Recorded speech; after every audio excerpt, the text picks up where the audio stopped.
amigos, na nossa reflexão de hoje, que é bem uma reflexão, aquilo que é gostoso de fazer, a gente ir atrás de um conteúdo, sentir dentro dos nossos corações, analisar pelo raciocínio, buscar os subsídios na doutrina, ou ao contrário, começar pela doutrina, trazer as nossas consciências, tocar nossos corações e transformar numa reflexão simples, tem sido o objetivo do nosso trabalho, além de resgatar muitos momentos de nossa vida, de situações que vivemos, que nos foram muito importantes. Para a nossa reflexão desse início de semana, que será amanhã domingo, nós gravamos no sábado, eu vou fazer um comentário de uma mensagem que eu li ontem, do programa Mensagem Espírita, que é um grupo da redação Mensagem Espírita da Federação Espírita do Paraná,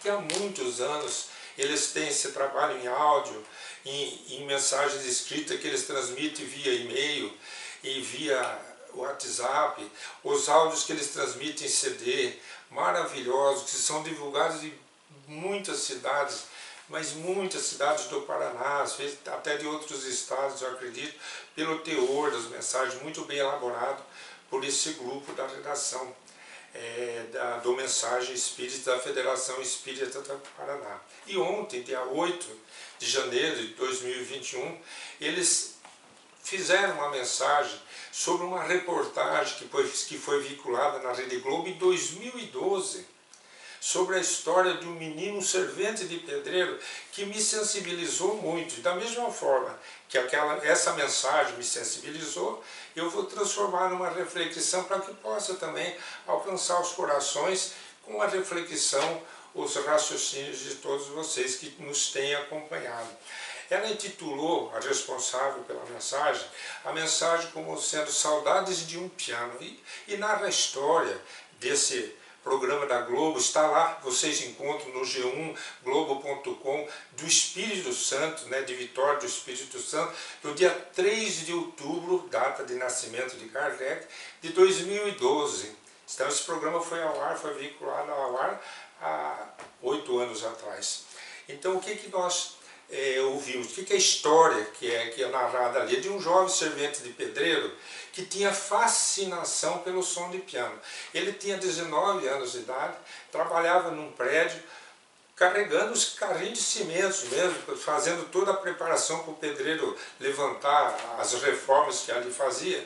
E no segundo andar daquele edifício ele escutava um piano, o som de um piano, e eu emocionava muito, e ele comentava com os outros pedreiros que ele tinha vontade de conhecer um piano. E a história dele é bastante sofrida. Ele saiu aos 13 anos de casa por ter tido uma indisposição com o pai, e não houve aparentemente um ambiente sadio, e ele saiu de casa muito menino. Levou embaixo do braço um tecladinho que era do irmão dele, que provavelmente deixou ele levar, teclado muito surradinho, onde ele treinava, porque ele amava o som do piano. Então ele conta a história, narra a entrevista, fui procurar, encontrei a entrevista, narra ele contando que um dia os amigos, descobrindo que era muito intenso esse desejo dele de conhecer um piano, eles foram bater no segundo andar, no apartamento da dona Alda, que era a dona daquele piano, e contaram a história do menino, perguntaram se ele poderia conhecer o piano, e ela ficou emocionada, 50 anos de idade na época, ela ficou muito emocionada com a história, pediu que viesse na hora do almoço. E eles subiram, os pedreiros e o menino. E ela tinha um piano de cauda aberto, que fica tudo ali mostrando as cordas, a madeira, tudo como funciona o piano por dentro. E eles contam, na narração também se conta, que ele tremia, mas ele tremia diante do piano como se ele estivesse diante de um concerto que ele fosse dar. E ele olhava, ele pegava, passava a mão, ele ficava emocionado. E aquilo sensibilizou todo mundo. Daí ele pediu para a dona da casa se ele poderia sentar, porque ele estava sujo da obra. Ela não se importou. Ele tirou aquele feltro que fica em cima dos teclados, sentou-se, e quando começou a tocar, ele tocou Por Elise, de Beethoven, mas tocou magistralmente, como se fosse um pianista. e começou a tocar outros clássicos. E ele nunca tinha sentado à frente de um piano, só tinha aquele tecladinho surrado. Na entrevista ele contou que ele, quando via programas de pianista na televisão, ele ficava vendo o jeito que eles sentavam, o jeito que eles punham os dedos sobre o piano, o jeito que eles mexiam os dedos e ficava tentando copiar no tecladinho. Ele tocava várias obras sem saber ler partitura, sem olhar para a partitura, de ouvido.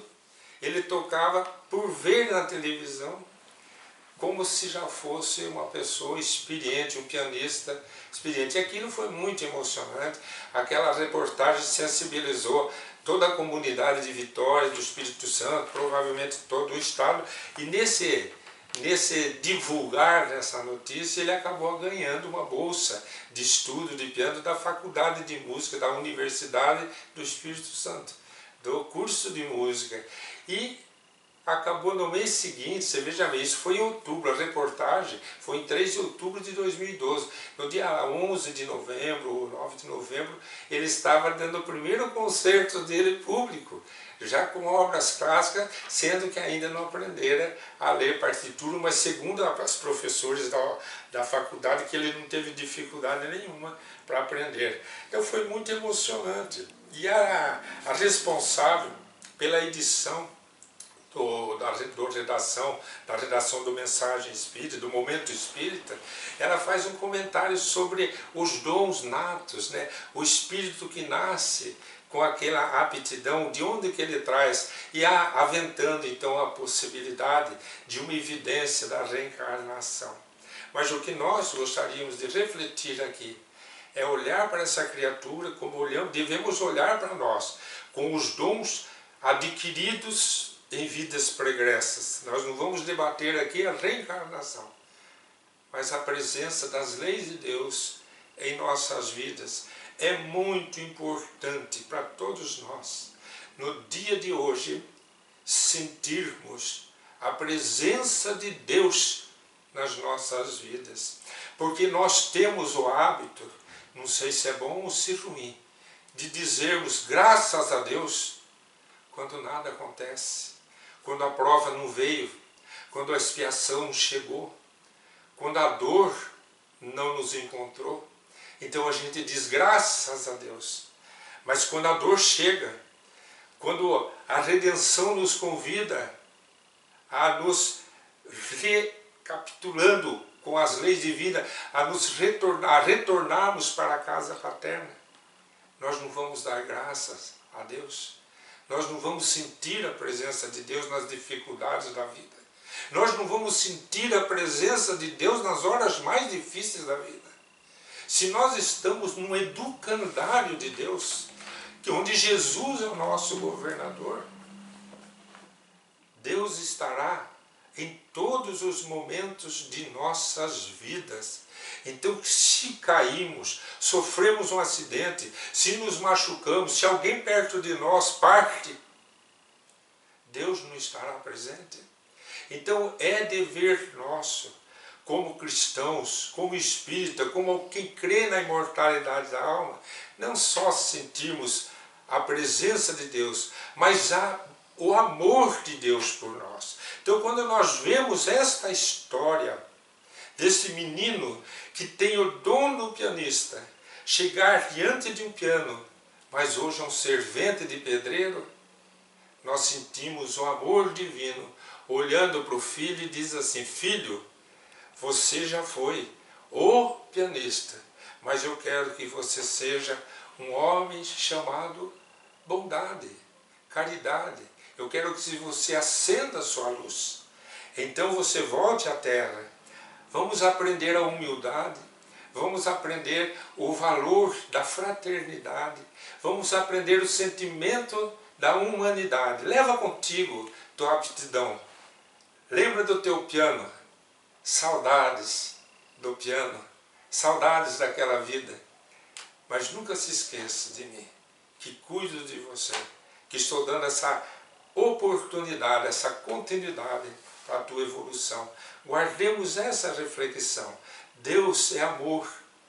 Em todos os momentos da nossa existência, Ele está nos conduzindo à evolução. E a evolução não pode ser só nas aptidões, tem que ser na nossa moral, nas nossas virtudes. Que Deus nos abençoe.